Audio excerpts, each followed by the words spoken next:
Hi there. Let's take one deep cleansing breath. Thank you so much for joining me in that.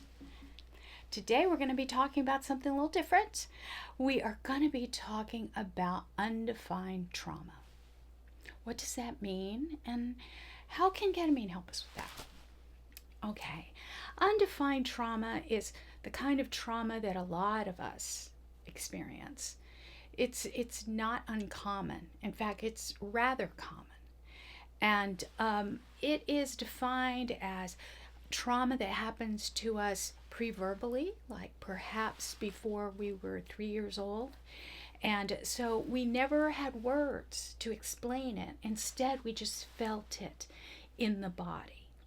I'm Janet, and I'm a licensed professional counselor. And I have specialized training in ketamine assisted psychotherapy. And I am here to guide you through your journey. Now, some of us are wondering if ketamine is right for us. And a lot of us have trauma. And we have tried some different techniques. We've tried therapy. We've tried self-help books. We've tried a bunch of different things. And still, we struggle with telling the story.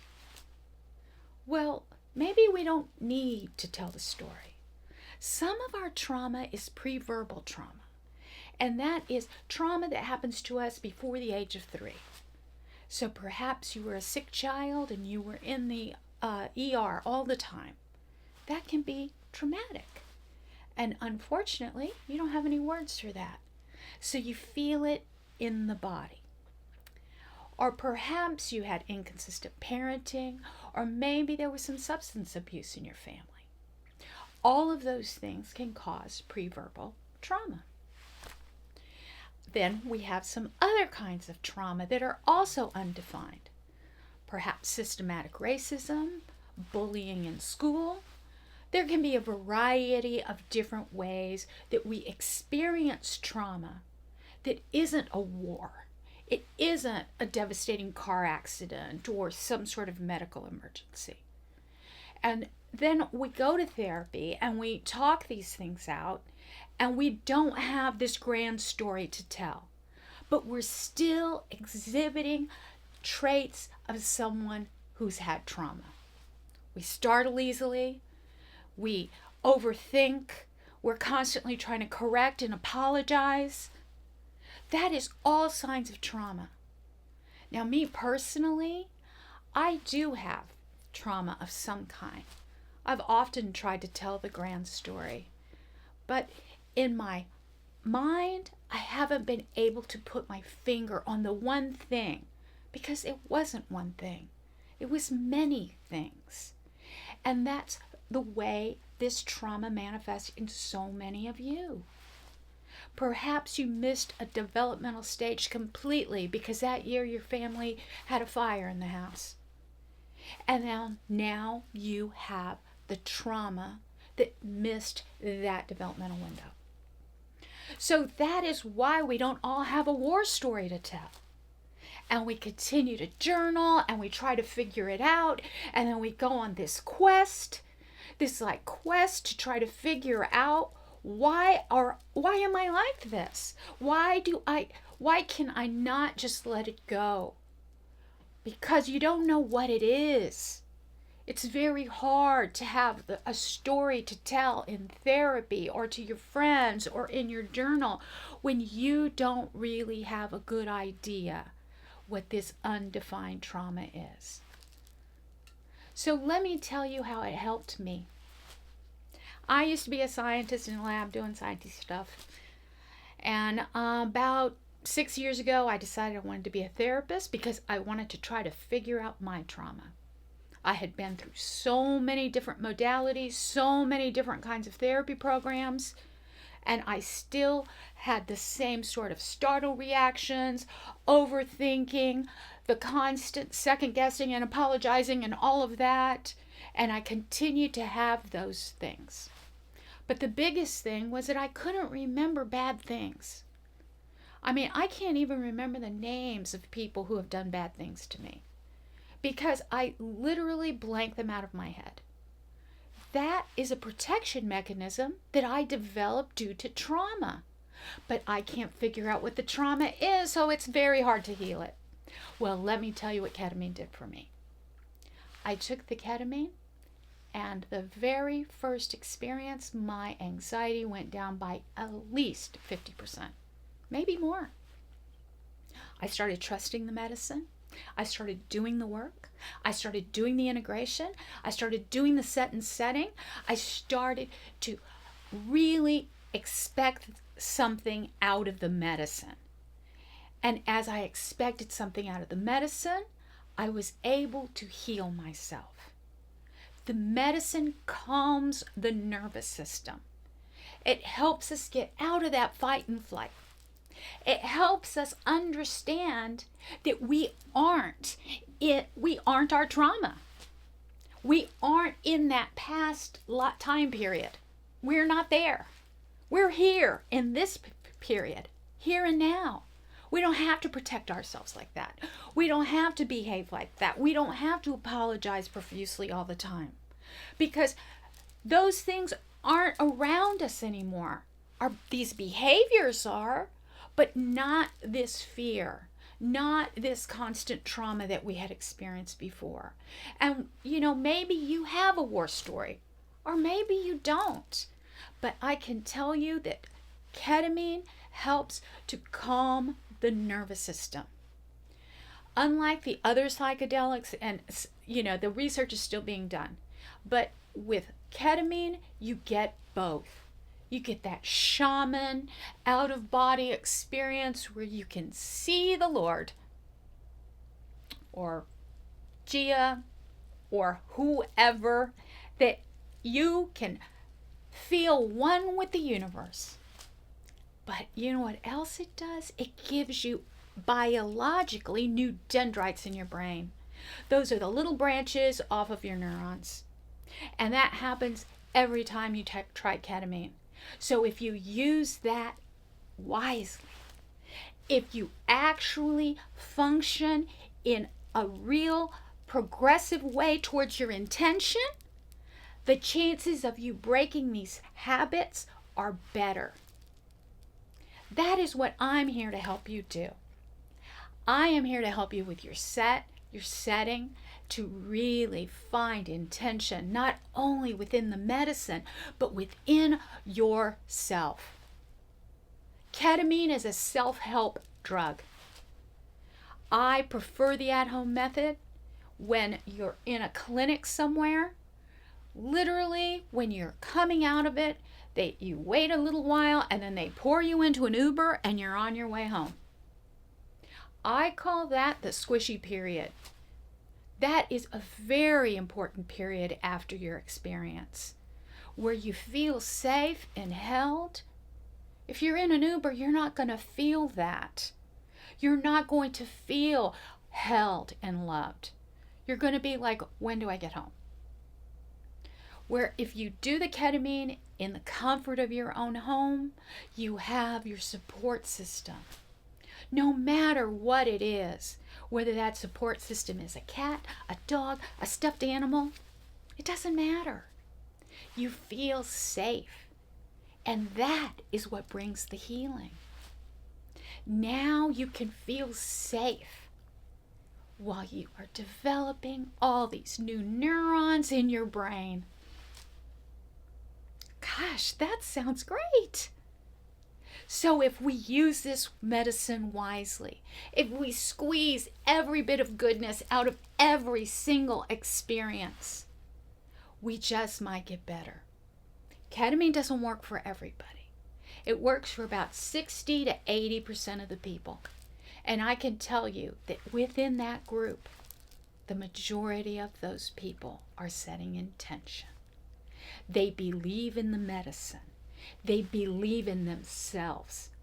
They believe in the possibility of healing. We have to believe in healing to heal. We're not going to believe, if we expect ketamine to just be a magic medicine that makes us all better, you're going to be disappointed. Ketamine requires that you do the work. But what it does do is it makes the work so much easier. I like to use this example. Let's say you have social anxiety, and after your ketamine experience, your intention is to go out and go to a party. You have to go do that. If you don't do it within those 24 to 72 hours of all that good neuroplasticity, you just disassociated for an afternoon. That's all you did. But if you challenged yourself and you went to that party and you went, oh, this isn't that bad, then your brain gets to develop new neural pathways and go, you know what? Social experiences aren't that bad. That was a good practice, but I need to keep practicing. You've been in these habits for years. So the habit is going to want to come up. But fortunately, your nervous system isn't going to react as ickily as it has before. I'm not saying it's going to be 100%. I'm not going to say you're going to go, oh, I'm just going to walk in and I'm the life of the party. But perhaps you can walk in and exist there in a room that you weren't able to do before. And you continue to challenge yourself in that direction. However, anxiety and depression, in my practice, I have seen excellent results. But only the people that pour themselves into it. The people that I'm struggling with them to understand the concept of set and setting, the people that will not fast, they will not abstain from nicotine or stimulants or depressants before their experiences, they don't have very good experiences. And they wonder why the medicine doesn't work. And then I explain to them and talk to them, and then I wonder, are they ready to heal at all? You have to be ready to heal in order for ketamine to work for you. This medicine isn't for everybody. It's for a certain type of person who has been searching for peace. That is who it's for. So if you're expecting it to work like some pharmaceutical drug that you have gotten from your psychiatrist, it's not going to work like that. It doesn't mask feelings. In fact, it creates awareness. And some of that awareness can be icky. And that's what I'm here for. We'll talk about that. But the awareness that we had our blinders on and that we weren't thinking clearly, that is the kind of awareness that ketamine gives us. And sometimes it can be scary. Sometimes that awareness is around your relationships. And then those have to change. That's scary. But we have to honor ourselves first. Ketamine takes us closer to our genuine self. If that is what you're looking for, if you're looking for a real change, if you're looking for something beyond the talk therapy that you've been using or the EDMR or whatever you have been using, and it just hasn't gotten you to the place where you can finally stop reacting when you hear a loud noise, ketamine might be a good try for you.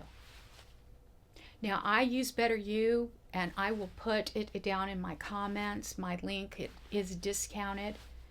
But all of the companies sell pretty much the same thing.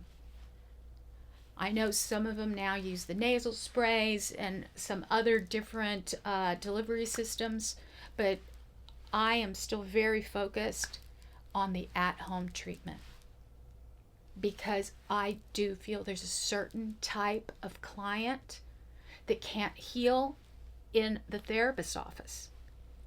Their pain is too unusual.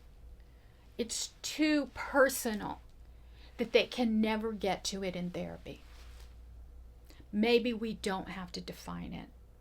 Maybe we can just accept it And yes, we can stay curious about what happened to us and how we got there, but maybe we can release the reactions to it, like the overthinking and the startle response and all of those things. So anyway, that is my talk for today. I know it wasn't fun, like set and setting, and I didn't do the woo-woo thing and all of that. I mean, I want to bring that to you because I know that that has helped me. I am working on programs, more masculine programs for men. I know men aren't happy with, lit candles and stuffed animals. So I'm working on programs for you guys. But all in all, I can tell you that if you really put yourself into this medicine, if you really do the work, if you follow the protocol, I'll be publishing my protocol very soon. And if that's an interest to you, please write it in the comments and I can work on it faster. Because I do expect accountability when we are going through these treatments. This accountability will keep you on track and help you with your growth. Now, we do develop awareness, and sometimes we need to sit with that for a while, and we need to stop ketamine for a few weeks or even months so that we can settle into new awareness. And then we begin again, and then we go deeper. But there are some people who don't want to go deeper, and that's fine too. There's some people who just want relief from their anxiety and the rest of their lives are functioning very well. Then we can stop there for you. But everyone is going to be different. But if you have always wanted to do the deep work and you didn't understand how to get there, ketamine might help you. I'm not a doctor. I'm just a CAP certified therapist. That's it. But I can tell you a lot about ketamine and about healing. So anyway, that is our talk for today. I know it wasn't as fun as the ones that I have posted in the past, but I think that a lot of you want to know the why. And I'm going to present more of those. Anyway, I want to thank you for coming and bringing both your heart and your mind. And we're going to stay intentional as we go through this journey of healing together. Thank you again for joining me, and I look forward to seeing you again next time.